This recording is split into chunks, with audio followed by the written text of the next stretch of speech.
excellent Père de grâce et Dieu d'amour. La foi vient de ce que nous attendons. C'est vrai.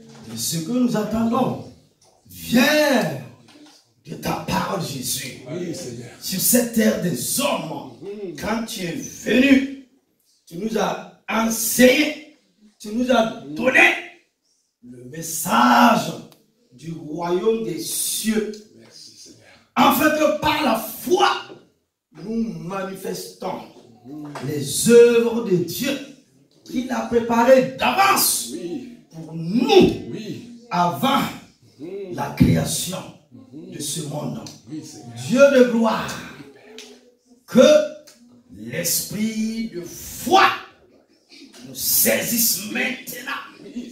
Nous saisisse, hommes et femmes, femmes et hommes, afin que, Seigneur, la montagne se déplace maintenant. Amen. Et que nous rentrons dans notre destinée de gloire, d'excellence, de puissance. Dieu de gloire, Dieu de gloire, Dieu de gloire, souffle ce soir le vent nouveau, ton esprit, la gloire de ta présence dans l'assemblée de ton peuple. Et au nom de Christ Jésus de Nazareth, j'ai prié et que l'assemblée du peuple de Dieu dise Amen. Amen. Amen. Gloire à Dieu. Veuillez vous asseoir. Alléluia. Nous sommes dans l'année du réveil. Alléluia. Le réveil spirituel. Gloire à Dieu. La foi qui bouge vos montagnes. Amen. Waouh! La foi de Dieu. La foi en Dieu qui bouge vos montagnes. Alléluia. Et comme un texte biblique de référence, nous lisons dans l'évangile de Marc au chapitre 11 à partir du verset 22. Verset 22. Jésus leur dit alors, ayez foi en Dieu. Je vous le dis en vérité. Si quelqu'un dit à cette montagne, retire-toi de là et jette-toi dans la mer, et s'il ne doute pas dans son cœur, mais croit que ce qu'il dit arrive, il le verra s'accomplir. Verset 24 de Marc au chapitre 11. C'est pourquoi je vous le dis, tout ce que vous demanderez en priant, croyez que vous l'avez reçu et cela vous sera accordé. Verset 25. Et lorsque vous êtes debout pour prier, si vous avez quelque chose contre quelqu'un, pardonnez-lui, afin que votre Père Céleste vous pardonne aussi vos fautes. Verset 26. Mais si vous ne pardonnez pas, votre Père Céleste ne vous pardonnera pas non plus vos fautes. Amen. Amen. Amen. Amen. Notre deuxième texte biblique. Tout le monde connaît ces versets-là. Ça va être la méditation de tous les jours. Jean au chapitre 3, verset 16. Dans l'autre version de la Bible, car Dieu a tellement aimé le monde qu'il a donné son Fils unique, afin que quiconque croit en lui ne périsse point, mais qu'il ait la vie éternelle. Oh, alléluia. Merci, éternel Dieu des armées, pour l'œuvre de la croix. Hommes frères, nous convenons tous que notre monde semble être dans un terrible gâchis. Nos sens sont quotidiennement bombardés d'images de guerre, de famine, de drogue, de violence, de sexe et de crime. Et cela ne semble pas s'améliorer. Même si le monde semble être un endroit sans espoir, il y a encore de l'espoir. Dieu nous a placés ici pour que nous devenions la lumière du monde et le sel de la terre. Car là où il y a famine, il faut nourrir les affamés. Là où il y a un manque de vêtements, il faut vêtir les nus. Là où il y a pauvreté, il faut bénir les pauvres. Là où il y a de l'oppression, nous devons élever les opprimés. Nous sommes ici en tant qu'agents de miracle de Dieu. Nous ne pouvons pas permettre que le monde soit l'otage des plans et des désirs de l'ennemi. Tous ceux qui suivent le Christ, tous ceux qui suivent le Christ ressuscité doivent élever ceux qui n'ont pas découvert le pouvoir salvateur, guérisseur et réconciliateur de Dieu. Pour les malades, nous devenons des guérisseurs. Amen. Pour les faibles, nous devenons une force. Pour les exclus, pour les faibles, nous devenons amis. Pour les désespérés, nous devenons des messagers indiquant le chemin vers le Seigneur Jésus-Christ. Celui-là même qui nous permet de continuer à espérer un monde déçu et découragé.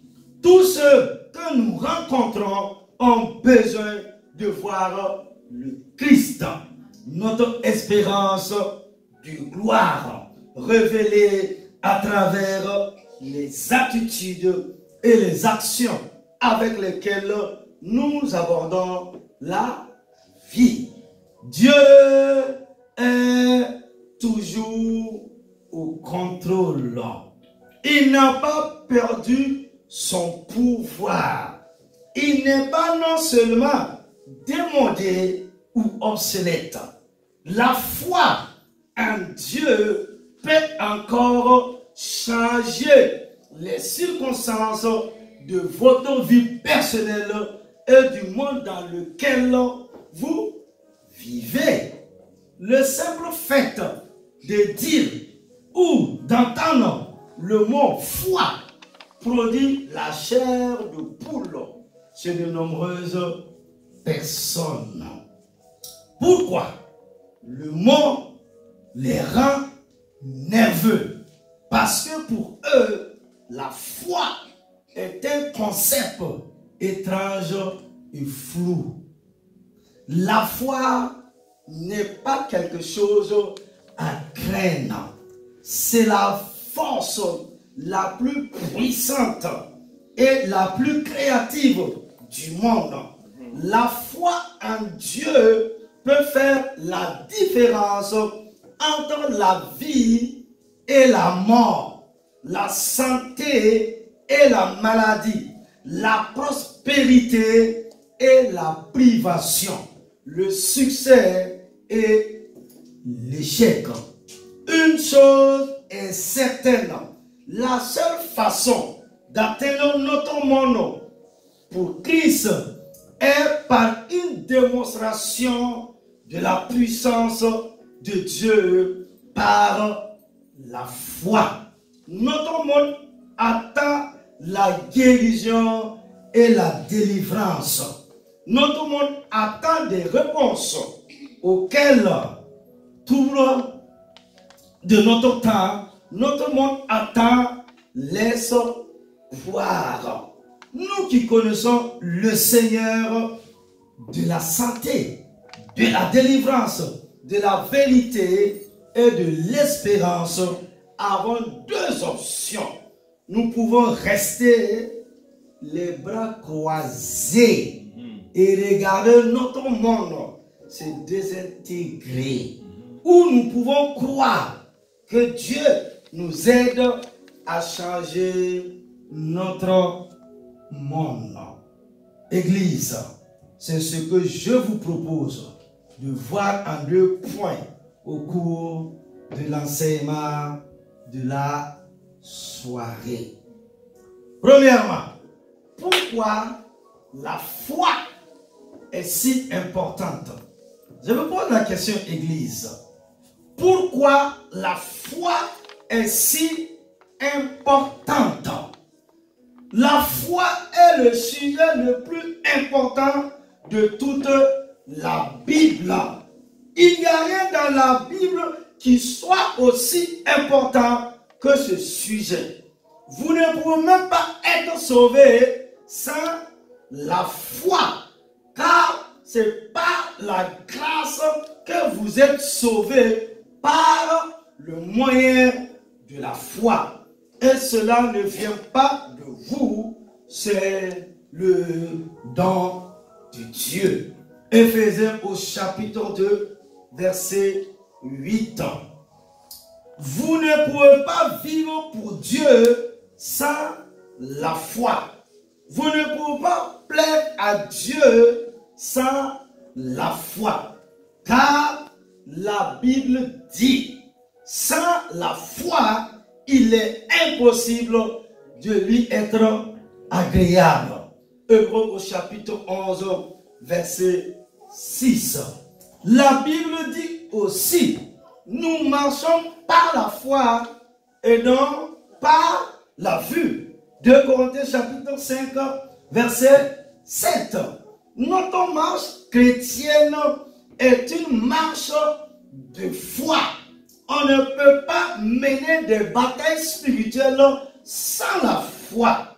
Car la Bible dit que le seul combat que nous sommes censés mener est celui de la foi. Elle dit, combat, le bon combat de la foi. 1 Timothée chapitre 6, verset 12. La parole de Dieu est celle aux personnes de venir à la foi pour être sauvés.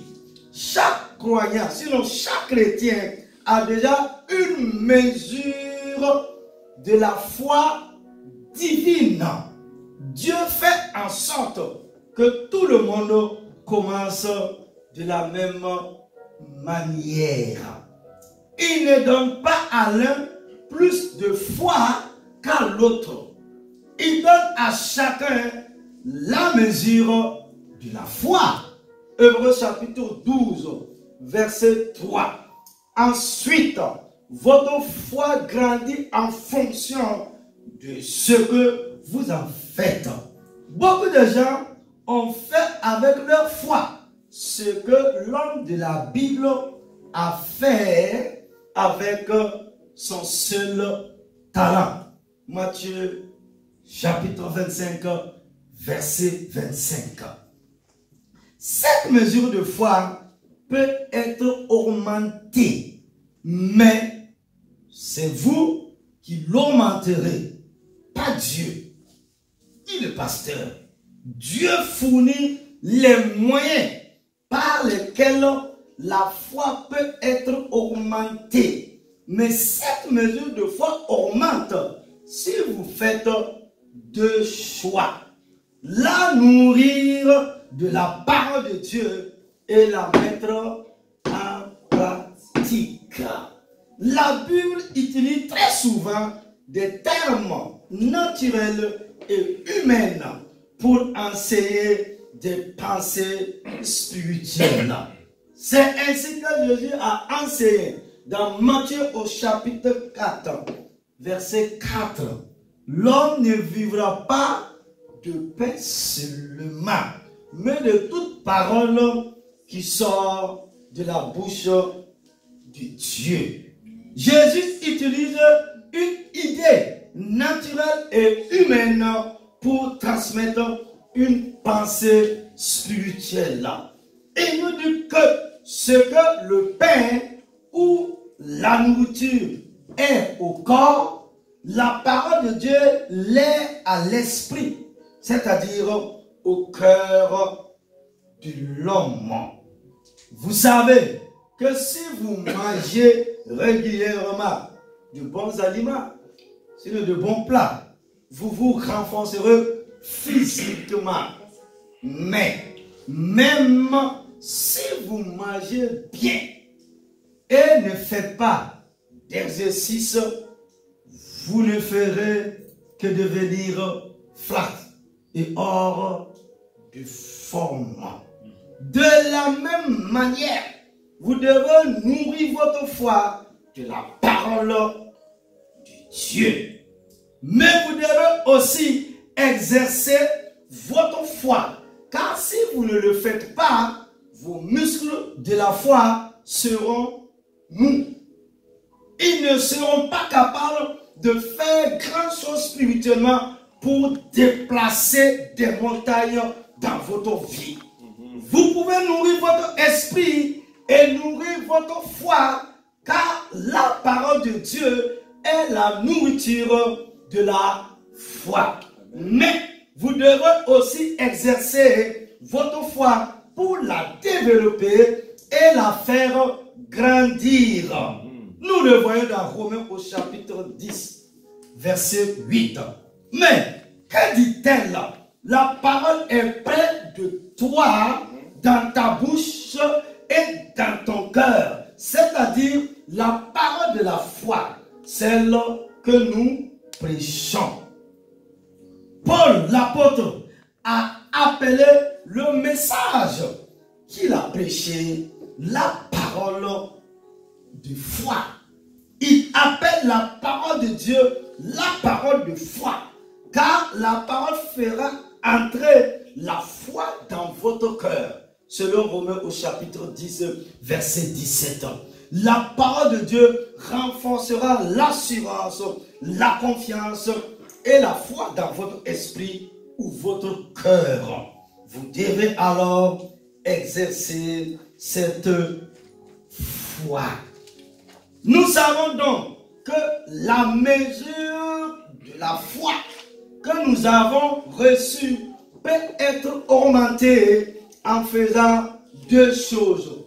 En la nourrissant de la parole de Dieu et en la mettant en pratique ou en l'exerçant dans la vie de tous les jours. Nous devons aussi savoir que notre foi est mesurable.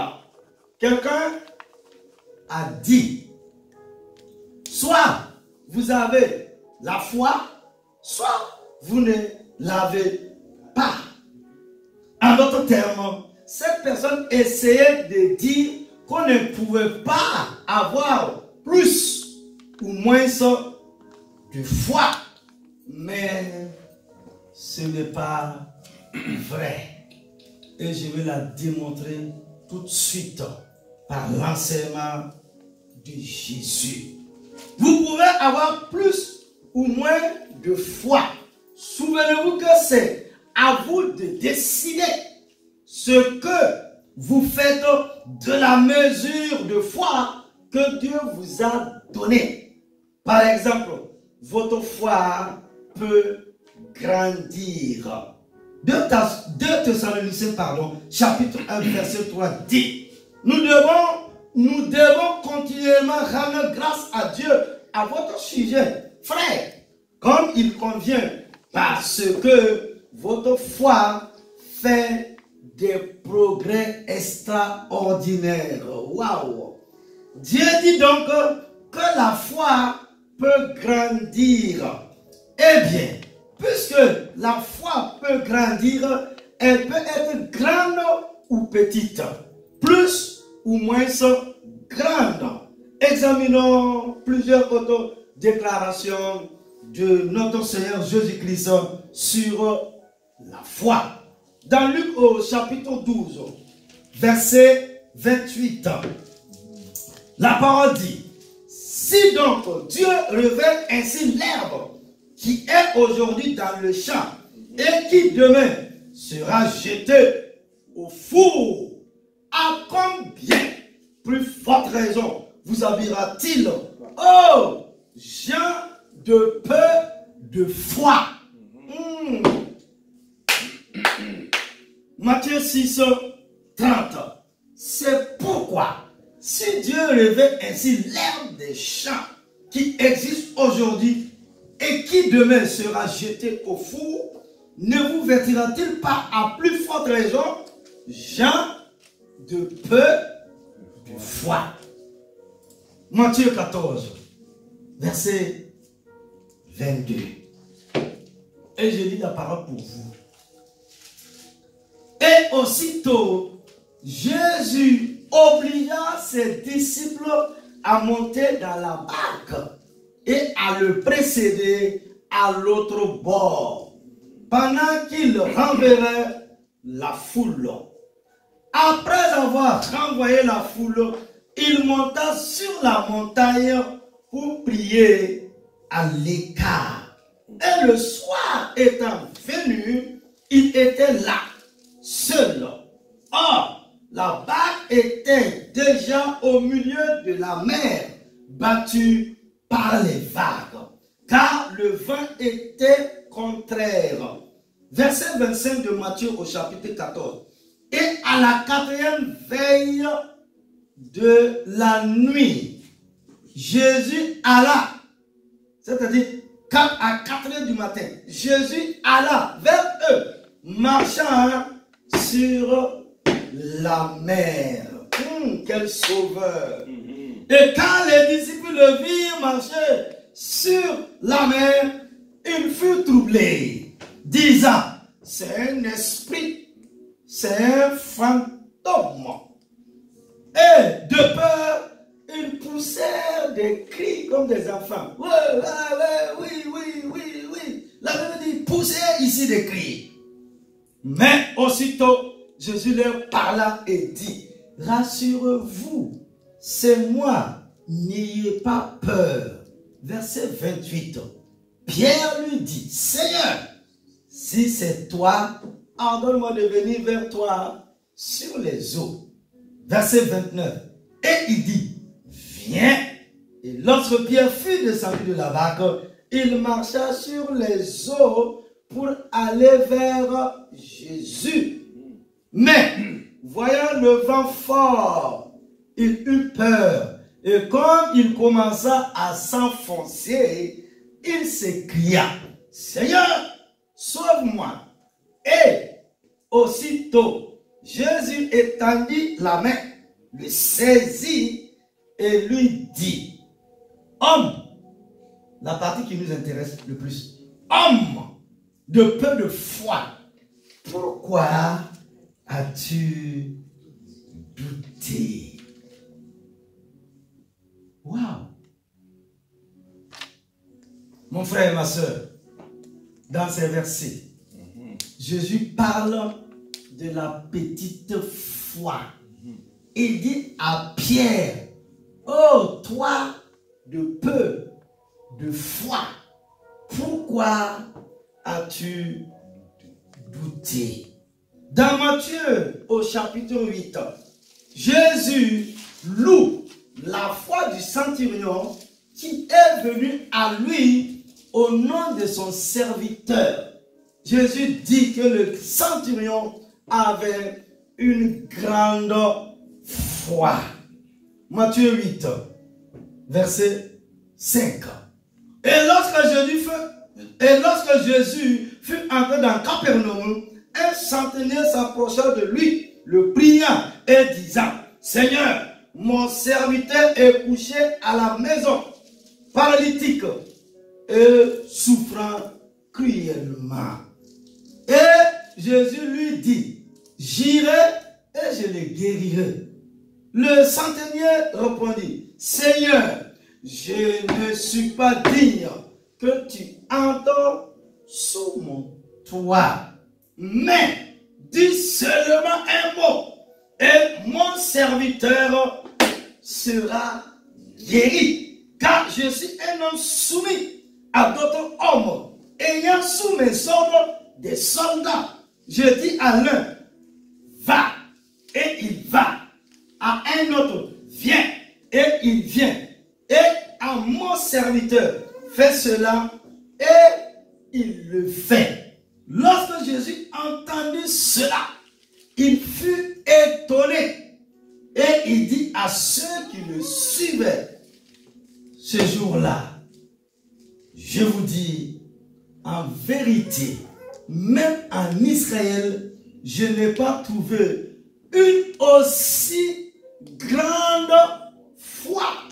Et Jésus dit au centenier, va et qu'il te soit fait selon ta foi. Et à l'heure même, et à l'instant même, son serviteur fut guéri. Amen. Église, votre mesure de foi peut être augmentée en la nourrissant de la parole de Dieu et en l'exerçant ou en la mettant en pratique. Ne vous comparez pas aux autres et commencez là où vous êtes. Nourrissez et exercez votre foi là où vous êtes et elle grandira. Vous pourrez alors croire en Dieu de plus en plus. Et après un certain temps, vous croirez en Dieu pour des choses que vous n'aurez jamais cru pouvoir croire. Des choses qui dépassent même votre imagination la plus folle aujourd'hui. Et il sera tout aussi facile de croire en Dieu pour ces choses que de croire pour quelque chose de peu aujourd'hui. Votre foi peut grandir et déplacer des montagnes. Soyez fidèles pour développer votre vie de foi. Je pense que nous faisons très souvent l'erreur de vouloir pousser les gens à croire au-delà de leur foi.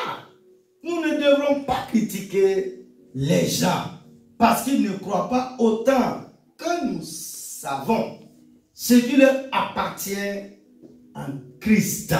Mais nous devons certainement prêcher la foi aux gens pour qu'ils puissent commencer. Et nous arrivons au grand 2. Deuxièmement, la foi véritable vient de la tête. Mais oui, mon ami, la foi véritable vient du cœur. Du cœur. Alléluia. La foi vient du cœur et non de la tête. Amen. Remarquez l'expression dans Marc au chapitre 11, verset 23. Et il ne doutera point dans son cœur, mais il croira. Il est ici question de croire dans son cœur. Romains 10, 10 dit encore, car c'est en croyant du cœur qu'on parvient à la justice. Et c'est en confessant de la bouche qu'on parvient au salut. La foi, c'est-à-dire la foi biblique ou scripturale, vient du cœur. La véritable foi est celle du cœur et non celle de la tête. Je me pose la question, Église, mais qu'est-ce que le cœur de l'homme et que signifie croire dans son cœur? La meilleure façon de répondre à cette question est de laisser la Bible vous le dire. Cela mettra fin à tous les débats inutiles. Tout d'abord, le cœur de l'homme ou l'esprit humain n'est pas le cœur physique qui pompe le sang dans tout votre corps et vous maintient en vie. Ce n'est pas de cela que Dieu parle quand il parle du cœur de l'homme. Non, laissons Dieu nous dire ce qu'est le cœur de l'homme. 1 Pierre au chapitre 3, verset 4. Mais que ce soit l'homme caché dans le cœur, l'ornement incorruptible d'un esprit doux et paisible qui soit d'un grand prix devant Dieu. Remarquez ensuite que l'homme du cœur est un homme caché, c'est-à-dire qu'il est caché au sens physique. Vous ne pouvez pas le voir avec vos yeux physiques, ni le sentir avec votre main physique, car ce n'est pas un être physique. L'homme intérieur, l'homme caché du cœur est un homme spirituel. Paul fait mention de cet homme intérieur dans 2 Corinthiens au chapitre 4, verset 16. C'est pourquoi nous ne perdons pas courage. Waouh! L'apôtre dit ici, c'est pourquoi, peuple de Dieu, nous ne perdons pas courage. Et si notre homme intérieur se détruit, si notre homme extérieur se détruit, notre homme intérieur se renouvelle de jour en jour. Paul dit qu'il y a un homme extérieur et un homme intérieur. L'homme extérieur est le corps. Vous pouvez voir l'homme extérieur et même le toucher. Et l'homme extérieur est en train de se décomposer. Amen. Il vieillit. La Bible dit clairement ici, dans 2 Corinthiens 4, 16, que l'homme extérieur se dégrade. Il vieillit. Dieu est en nous. Cette vie peut se manifester dans notre chair mortelle d'air maintenant. Et nous pourrions vivre un peu plus longtemps que beaucoup de gens. Cependant, Dieu ne nous a pas dit que nous vivrons éternellement dans la chair. Certainement pas. La parole dit, quiconque vit et croit en moi ne mourra jamais. Crois-tu cela? Marc 11, 26. La Bible parle encore de 2 sortes de foi. La foi de type Thomas, l'apôtre de Jésus, ou la foi de la tête. Et la foi de type Abraham ou foi du cœur. Jean 20, 25. Les autres disciples lui dirent donc, nous avons vu le Seigneur. Mais il leur dit, si je ne vois pas dans ses mains la marque des clous, si je ne mets mon doigt dans la marque de clou et si je n'enfonce pas ma main dans son côté, je ne croirai pas. Et il dit à toi, avance ton doigt et regarde mes mains. Avance aussi ta main et mets-la dans mon côté et ne sois pas incrédule, mais crois.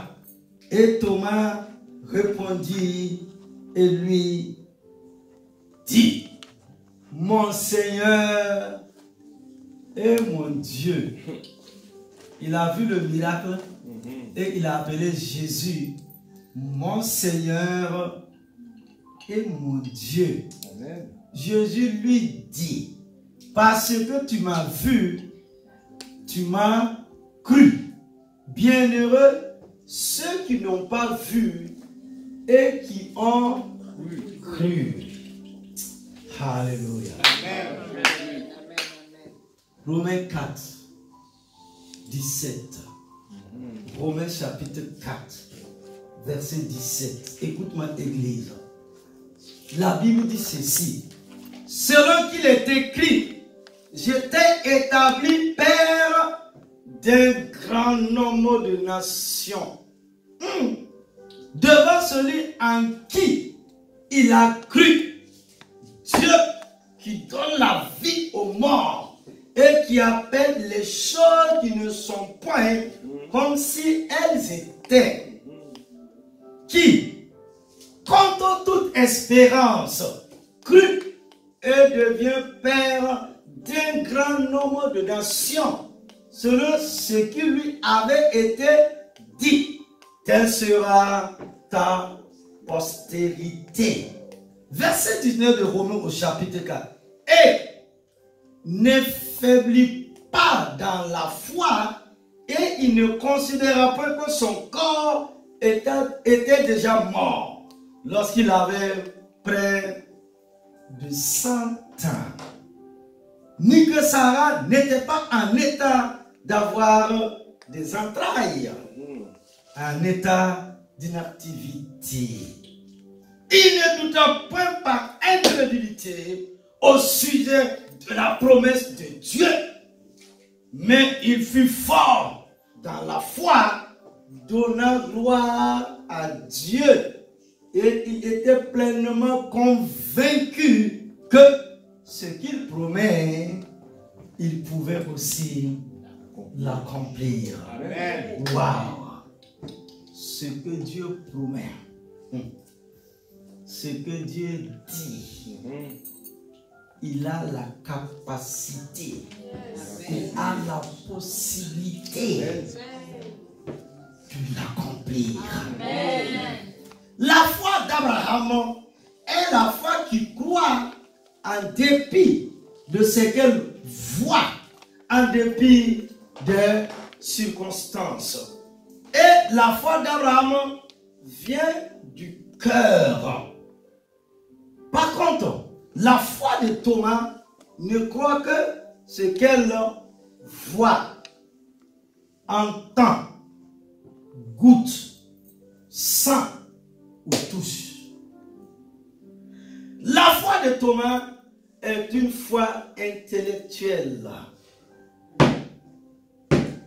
En d'autres termes, elle est basée sur le raisonnement mental et les sens physiques. Vous voyez, l'homme est un être spirituel. Il a une âme et il vit dans un corps. Nous entrons en contact avec le monde physique, sur le monde matériel, par notre corps physique.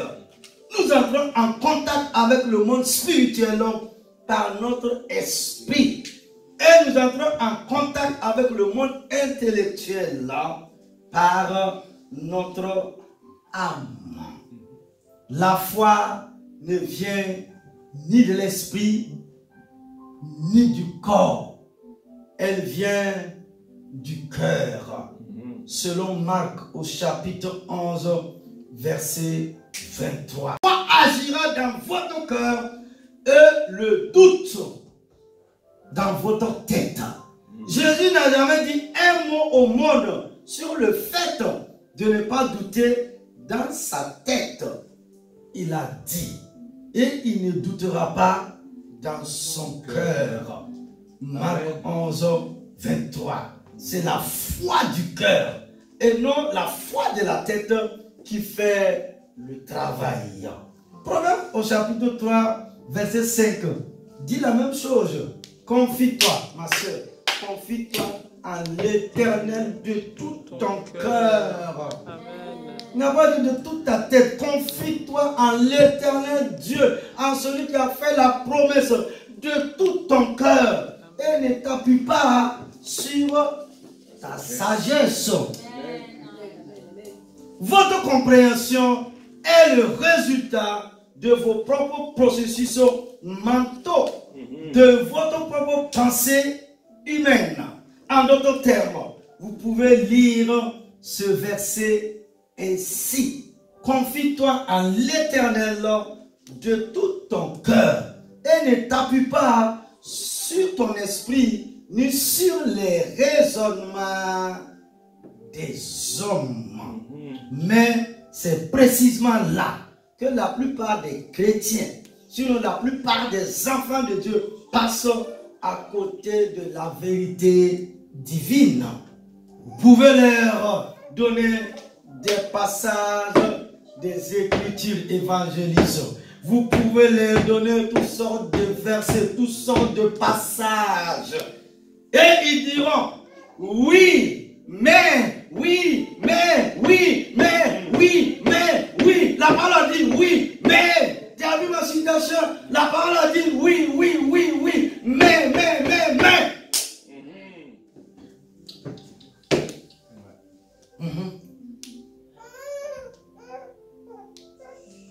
Ma soeur,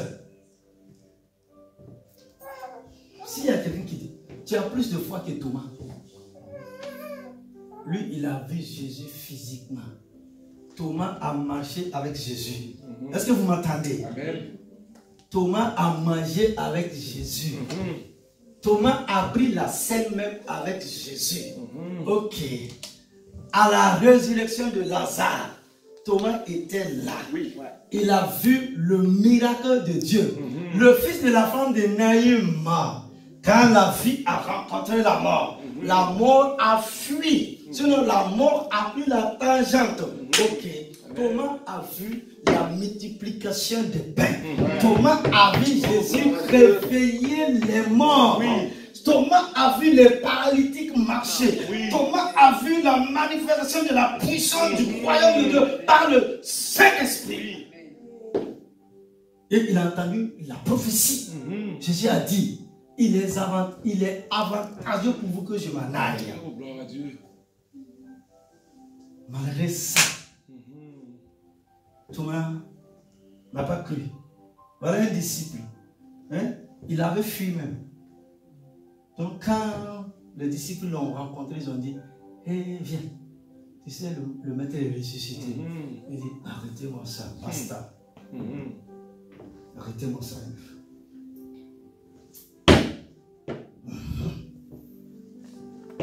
Il dit, si je ne vois pas, il dit, si je ne touche pas, moi, Thomas, je ne sais pas, c'est bac plus 5, bac plus 7. Nous, on réfléchit, tu vois, on calcule, nous, on raisonne, scientifiquement parlant, techniquement parlant, c'est ça. Parce que quand la femme a dépassé la cinquantaine, tu vois, pasteur, tu ne comprends pas trop. Comme vous êtes homme là, tu sais, la femme là, à partir de 60 ans là, son corps là même change. À partir de la cinquantaine, il faut qu'elle fasse un peu avec son régime. Elle ne doit pas manger quand elle avait 20, 30 ans, quoi. Quand elle était jeune fille, elle sautait boum, boum. Donc, scientifiquement, dans la science, là, c'est comme ça. Mais ne pause. Il y a la chaleur même qui sort de son corps. Dans ça, Dieu dit, Dieu dit, Dieu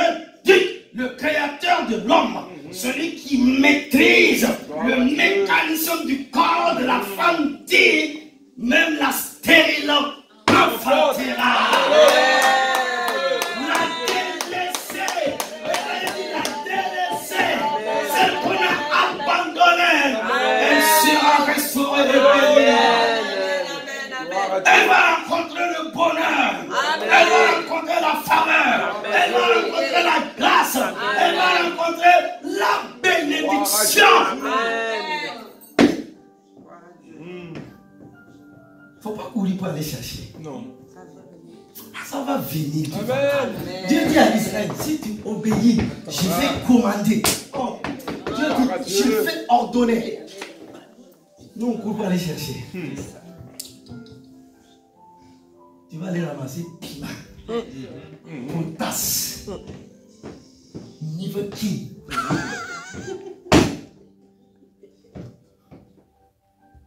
Regardez l'histoire de Ruth. C'est venu, ma soeur, si la faveur de Dieu est sur toi, si la grâce de Dieu est sur toi, si la main de Dieu est sur toi, quelqu'un va regarder et dire, mais tu étais où même? J'ai flashé, il a flashé, il a flashé, et boum! Amen. Amen. C'est ça. Un homme de 100 ans, stérile. Bon, nous, on n'est pas très jeunes. Mais, bon, je ne sais pas, ici, en tout cas, j'ai vu avec les papiers suisses, ce n'est pas évident. Hein? À partir de 65 ans, 67 ans, là, elle marche même comme ça, tu vois. Là. Donc, à 100 ans, maintenant, c'est calme. C'est calme. C'est calme. Tu regardes même la femme, ça ne te dit rien. Ton corps même dort tranquillement. Quand tu es dans tout, on dit esprit. Non, mon ami. L'homme à partir de 80 ans. Mais à 100 ans, Dieu dit, c'est pas comment le miracle s'est passé. C'est écrit.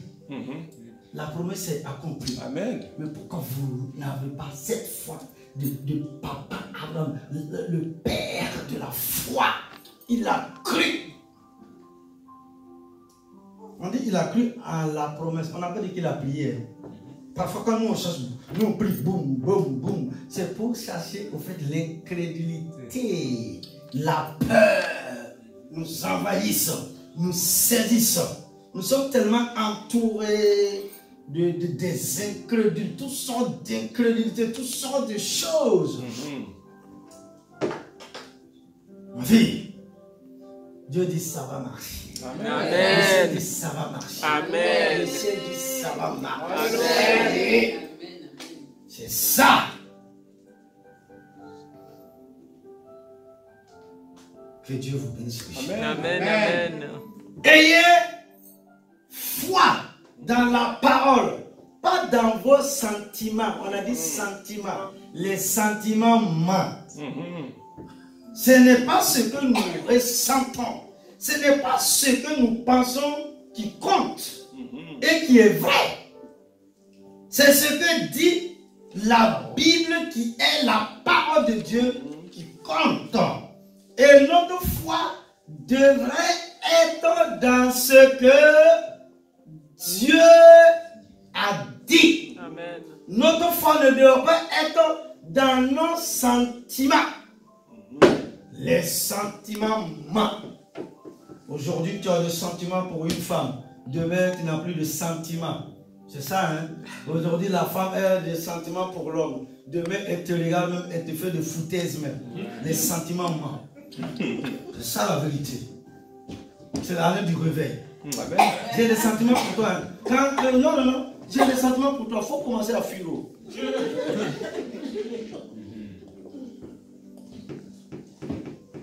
des sentiments. Mes sentiments pour toi, c'est fort. Voleur de destin. Attention. Nous serons certainement vaincus si notre foi est dans nos sentiments.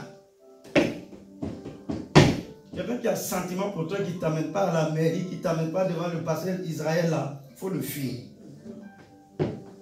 Alors sinon, après là, il ne faut pas pleurer ici. Tu vas finir toutes tes larmes. Je vais conclure. Et on va faire une prière de foi. Amen. Une prière de puissance. Une prière de feu. Hein? nous appuyons sur la promesse de Dieu à travers l'œuvre de la croix. Amen. Conclusion. Mon frère, ma soeur, la foi, c'est maintenant. Amen. La foi, c'est maintenant. Le nom. La foi, c'est maintenant. Amen. Nous voulons une foi au présent. Pas au passé simple ou à l'imparfait. Nous voulons une foi au présent. Dieu est un Dieu de foi. Amen. Et nous sommes les enfants de foi d'un Dieu de foi. Nous voulons, en cette année de réveil, grandir dans la foi et développer une foi qui déplace toutes nos montagnes. Nous refusons à partir d'aujourd'hui de laisser quoi que ce soit entraver notre foi. Amen. Que ce soit dans nos pensées et raisonnements, comme nous venons de le voir, mais aussi le manque de pardon. Nous voulons une foi qui fonctionne pleinement. Amen. Et au nom de Jésus-Christ de Nazareth, Gloire à Jésus. que quelqu'un dise Amen, Amen. Amen. Il va dire Amen avec foi. Amen avec feu. Amen avec puissance. Amen avec détermination. Amen. Amen. J'ai la foi. J'ai la foi.